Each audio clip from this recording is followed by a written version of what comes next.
The Falcon and the Winter Soldier, episode 3, titled Power Breaker. Now, this episode, I won't lie, I wasn't a fan of it.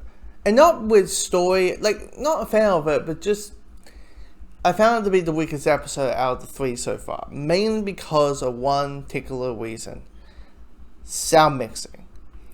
And I won't lie, I'm like, every time I witness this in a show, I'm like, why is this a current trend?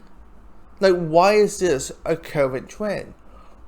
Which is, hey, we're gonna put the sound effects and the music on 11, but when it comes to the most important thing, which is the dialogue, we're going to kind of put it in a midway level. To the point it makes it look like there are a good percentage of the show or the episode or the movie, whatever. It feels like that the actors are mumbling their words.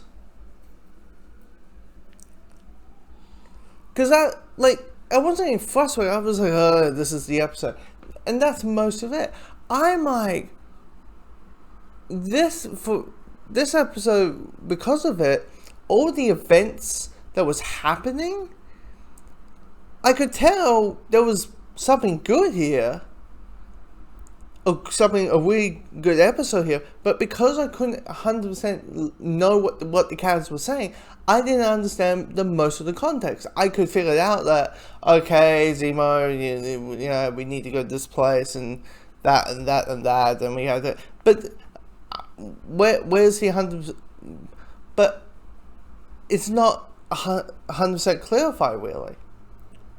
It's the thing that kind of drove me insane. Is it cool that Zemo's wearing the purple mask? Yeah, it is. And they found a way to make him a little bit like the Zemo from the comics, which is Zemo is a witch son of a bitch. Yeah, he is witch as hell. Anyway, is it cool to see Sharon again? Yeah, it is. I mean, even though the way it's in the trailers, the fight in the shipping near the shipping containers could be handled better.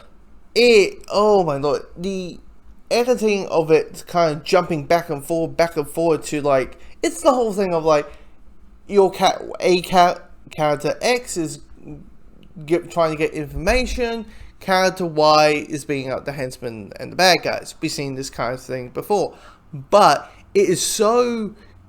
But in this case, it felt so jarring and janky to the point I'm like, why don't you just put the entire action sequence as a whole, and then, finish the, scene X, let's call it, with the information and talking and all kinds of stuff. Why do that when the fight's finished? Because this kind of back and forth just felt really jarring and janky, really.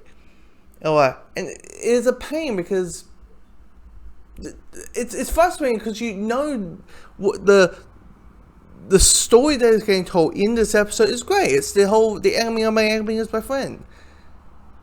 They break out Zemo and because they think Zemo is going to help them to find the stuff about the super soul serums and all that.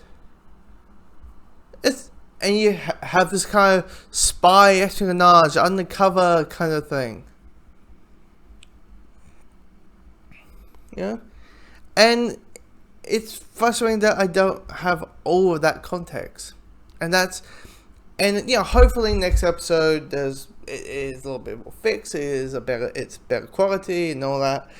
But yeah, it's just the technical aspect of things kind of sucked out any sort of enjoyment I could have fully with this episode.